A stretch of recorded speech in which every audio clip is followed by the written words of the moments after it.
Kembali bersama saya Suci Nisa menemani pagi Anda dengan sejumlah berita pilihan dari tim redaksi Kompas TV Jambi.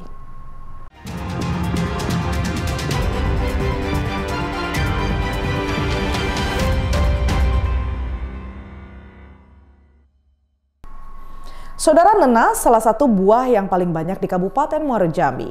Namun di tangan Jaimando, nenas ini diolah menjadi bahan nasi goreng, menggabungkan cita rasa manis dari nanas dengan gurihnya nasi goreng sambil menyantapnya di area pinggir kolam yang sejuk.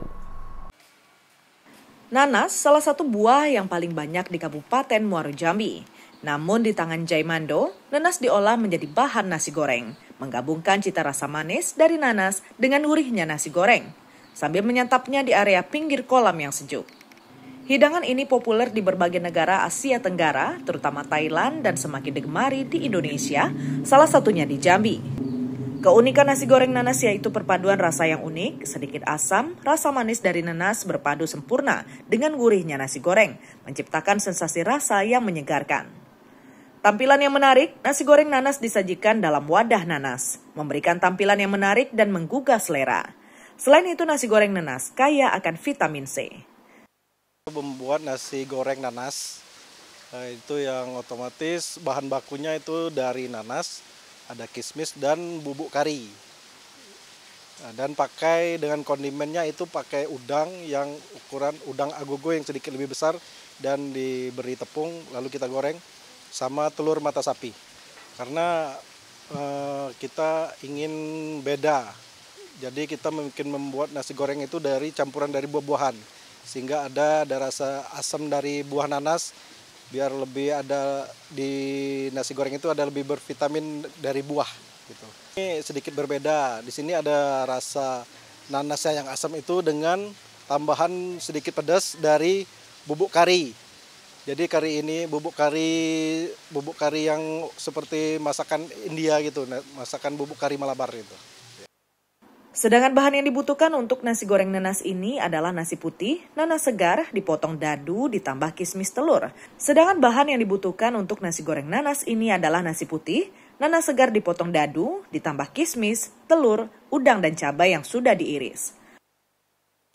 Ini sekarang aku lagi pesan nasi goreng nanas ya. Nasi goreng ini kayak unik banget, baru buat aku. Itu nasi gorengnya tuh ternyata ada nanasnya sama ada kismisnya juga. Jadi ini unik banget sih rasanya. Jauh sih dibanding sama rasa yang biasa aku makan. Soalnya ini tuh ada rasa asamnya dari nanasnya sama ada manis-manisnya juga dari kismisnya. Terus juga nasinya tuh bukan tekstur yang kayak biasanya gitu. Nasinya ini tergolong pulen sih. Itu masih ada pedasnya dari ada cabai potongnya juga. Terus gurih. Rasanya balance deh sama nanas sama kismisnya juga. Mau ke rumah kita, lebih baik kita pesan nasi goreng ini. Soalnya ini porsinya cukup banyak, udah dapat udangnya juga, sama ada dapat ini telurnya. Porsinya banyak, bisa untuk berdua juga. Jadi biar kenyang sekalian berenang kan ya, kita pesan nasi goreng ini.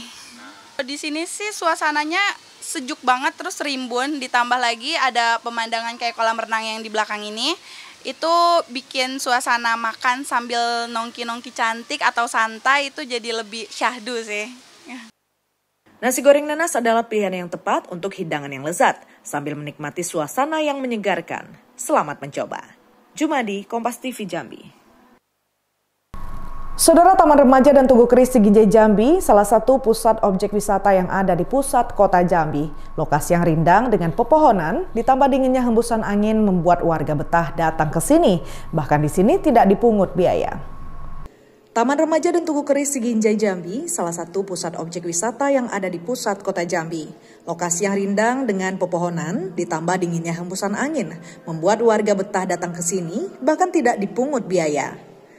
Taman Remaja menawarkan suasana yang sejuk dan bebas polusi udara. Lokasinya yang berada di tengah kota membuat taman ini mudah dijangkau. Di sini, anak-anak bisa bermain dengan aman dan nyaman. Selain tempat bermain yang asyik, taman ini juga menyediakan berbagai fasilitas pendukung lainnya. Rindangnya pepohonan menjadikan taman ini tempat yang pas untuk melepas penat. Taman Remaja dibuka pukul 6 pagi hingga pukul 6 sore. Pengunjung yang datang ke taman tidak dipungut biaya apapun. Tidak jauh dari Taman Remaja ada objek wisata Tugu Keris Siginjai, simbol kebanggaan kota Jambi. Saya sama istri sama anak. Ya betul. Dan di sini kita ngapain aja?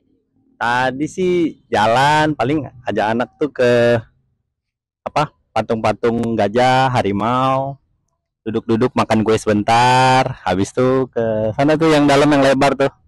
Jadi foto-foto gitu aja sih. Tugu ini menjadi spot favorit warga untuk bersuah foto, sekaligus menambah pengetahuan akan warisan budaya lokal. Tempat ini sangat cocok untuk dijadikan destinasi edukasi dan rekreasi. Saya ini penggemar ini, kata cucu saya. Nah, cucu saya paling senang. Saya seminggu sekali pasti ke sini. Pada sore pagi itu kita baru satu udah punya cucu. Kunjungan wisatawan yang terus meningkat juga berdampak positif bagi para pedagang lokal. Minggu sore jam-jam 4 sampai jam 6 agak rame. Kalau Sabtunya juga sore. Kalau hari biasa sepi ya? Agak sepi. Nah, daripada hari biasa dibandingkan kalau sudah pas masuk liburan agak rame dari biasa. Hari-hari biasa dia sederhana baik, tidak ada terlalu rame. Kalau hari Minggu sama Senin, alhamdulillah lumayan rame. Kadang nyampe macet jalannya. Kalau perjalanan kita ikut gimana itu kalau hari rame-rame itu? Tergantung Kak, kadang sepi kan, tergantung pengunjung lah. Kalau pengunjungnya sepi, ya sepi juga lah kan ya. Kalau pengunjungnya rame, alhamdulillah agak lumayan rame lah. Masyarakat berharap pemerintah dapat memperbaiki dan melengkapi fasilitas baik di Taman Remaja maupun di Tugu Keris Siginjai Jambi, sehingga menarik lebih banyak wisatawan dari daerah luar Jambi yang datang berkunjung. Ratnasari, Adi, Kompas TV Jambi. Koran dan kertas bekas selama ini dibuang begitu saja. Namun di tangan Eva, seorang ibu rumah tangga warga RT 11 Kelurahan Aur Baru, Kecamatan Telanepura, Kota Jambi, kertas disulap menjadi kerajinan yang bernilai ekonomis.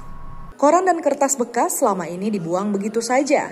Namun di tangan Eva, ibu rumah tangga, warga RT 11 Kelurahan Aur Baru, Kecamatan Telanepura, Kota Jambi, kertas disulap menjadi kerajinan yang bernilai ekonomis. Koran dan kertas bekas selama ini dibuang begitu saja.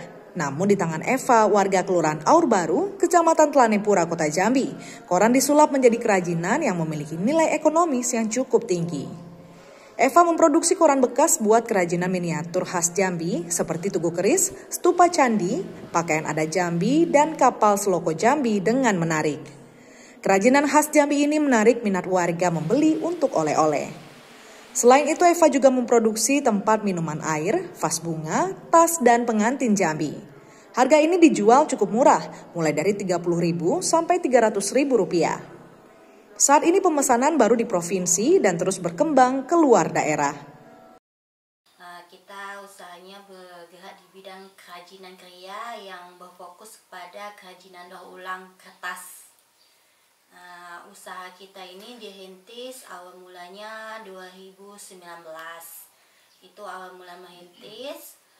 Kalau untuk produk ini mulai dikenal banyak orang itu pas awal Covid sekitar 2021-2022 itu mulai dilihat orang, yaitu ibu-ibu. Untuk usaha ini kendalanya karena 2019 merintis sampai 2021 itu belum dikenal orang, kendalanya itu di pemasaran. Soalnya produk kita juga masih dikit. Nah, mulai dikenal itu kita dari mulut ke mulut, ibu ke ibu, kita menjual keranjang, tempat air minum, vas kembang. Kalau untuk bahan baku sendiri, kita dapatnya belinya itu dari warga sekitaran perumahan, ibu-ibu yang ada kohan di rumah atau LKS anak sekolah di rumah yang nggak dipakai lagi, kita beli gitu. Jadi kita selain membantu perekonomian ibu-ibu gitu kan, kita juga dari perekonomian pembelian EKS atau kohan, kita juga minta bantu ibu-ibu dalam membuat kerajinan juga gitu. Usaha pengolahan kertas dan koran bekas ini dirintis sejak tahun 2019 silam, berawal dari COVID-19. Awalnya Eva memproduksi hanya laku 1 buah saja, namun kegigihan berusaha dan mempromosikan akhirnya bisa dikenal dengan masyarakat luas. Sampai saat ini sudah puluhan produk yang diproduksi. Jumadi, Kompas TV Jambi. Teh dikenal sebagai minuman yang menyehatkan dan bagus buat kesehatan tubuh. Salah satunya teh magenta yang terbuat dari olahan daun magenta yang mengandung nutrisi, bebas kafein, dan dapat mendetoks tubuh. Teh dikenal sebagai minuman yang menyehatkan dan bagus untuk kesehatan. Salah satunya teh magenta yang terbuat dari olahan magenta yang mengandung nutrisi, bebas dari kafein, dan dapat mendetoks tubuh. Salah satunya Surina, pembuat teh magenta.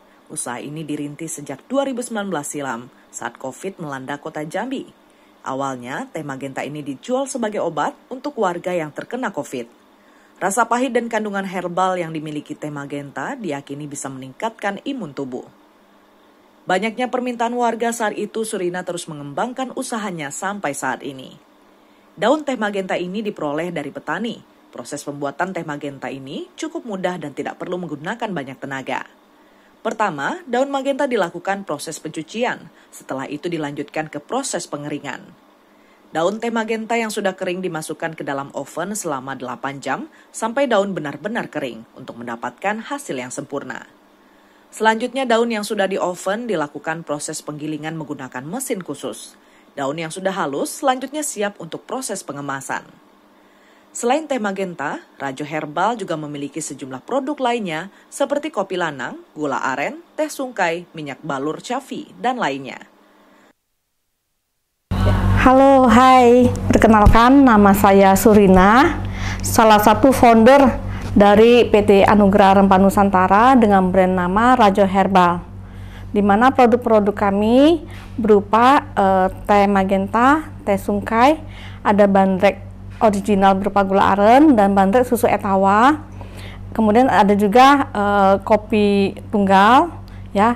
Kemudian kami juga ada madu gastrong, ada balsem dan beberapa varian yang lain yang kami ciptakan untuk membantu masyarakat supaya lebih sehat menggunakan produk-produk herbal. Nah, industri kami semuanya menggunakan bahan-bahan herbal dimanfaatin untuk kesehatan masyarakat Indonesia maupun untuk manusia secara umumnya secara dunia.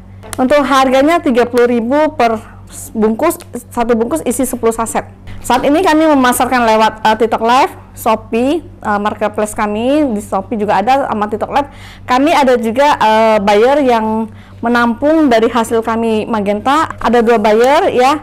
Rencana pengambilan dalam jumlah lumayan banyak, satu orang ada yang bisa ambil 500 bungkus, ada satu orang yang rutin 150 bungkus.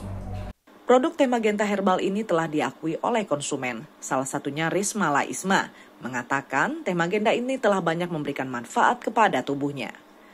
Perkenalkan, saya Ibu Rimala. Saya bekerjasama di PT Anugerah Rempah Nusantara ini tahun 2001 sebagai investor. Nah, di sini saya tertarik lagi sekali, yaitu minyak balur safit. Minyak balur safit ini sangat bermanfaat sekali. Itu pertama kali yang saya rasakan karena saya mencoba dulu baru bisa bicara.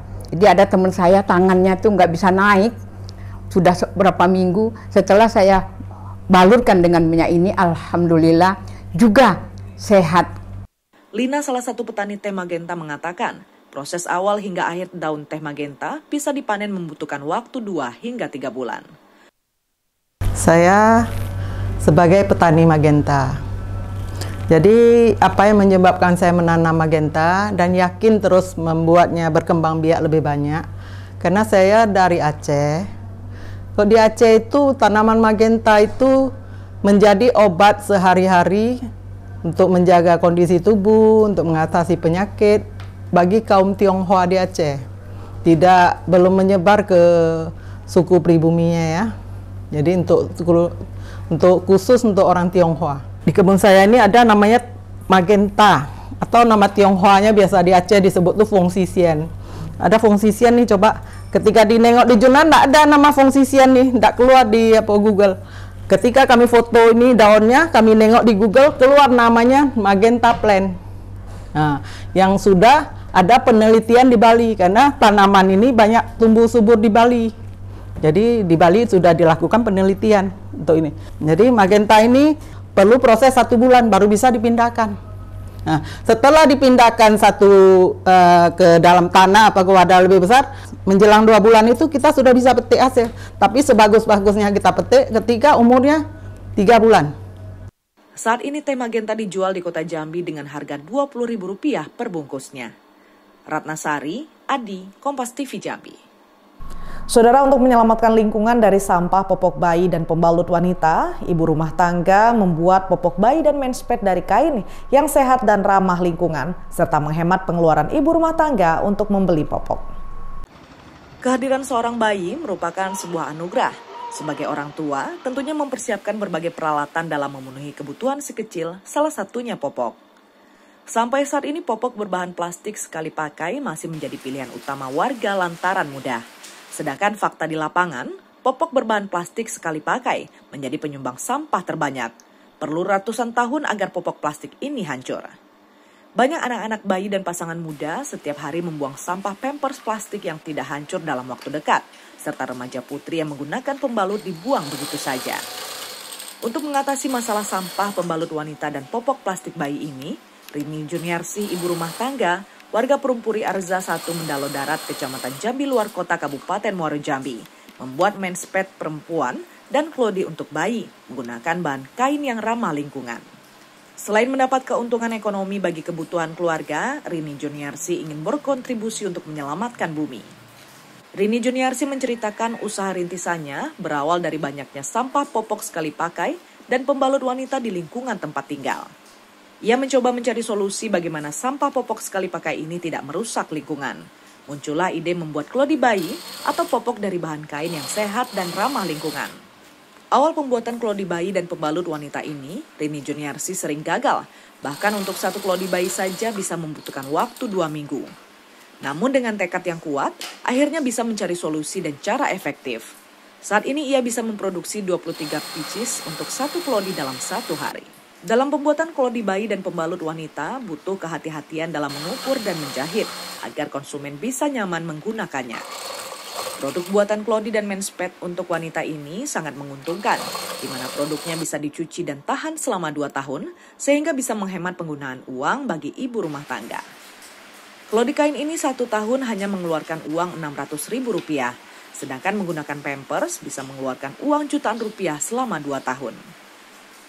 Selain harganya yang terjangkau, bisa dipakai berulang-ulang, bagus untuk kesehatan, tidak iritasi dan tidak mengandung kimia, sehingga aman dan nyaman untuk kulit bayi. Untuk satu pieces klodi bayi dijual Rp50.000, sedangkan menspet atau pembalut wanita dijual Rp20.000 untuk satu piecesnya. Pada tahun 2018, di mana saya pada saat itu berpikir bagaimana mengatasi sampah plastik yang sudah sangat mengkhawatirkan. Setiap hari mereka membuang sampah pampers, sampah plastik yang memang tidak hancur dalam waktu yang dekat. Dan ibu-ibu juga remaja putri pun menggunakan pembalut sekali pakai. Kelebihannya dia bisa dipakai berulang kali, kemudian tidak menyebabkan iritasi, tidak mengandung zat kimia, tidak mengandung zat pewarna, tidak mengandung pewangi, dan yang pasti itu sangat lebih nyaman, lebih aman untuk kulit kita sebagai manusia. Harga jual kita sebenarnya itu sangat murah sekali karena dia satu piece itu bisa kita pakai berkali-kali hingga daya pakai itu 3 atau 4 tahun. Satu piece untuk pembalut kain itu Rp20.000. Kemudian satu piece-nya untuk klodi bayi itu adalah Rp50.000. Sampai saat ini penjualan klodi dan menspet wanita sudah sampai ke Pulau Jawa, Pulau Sumatera, dan Kalimantan.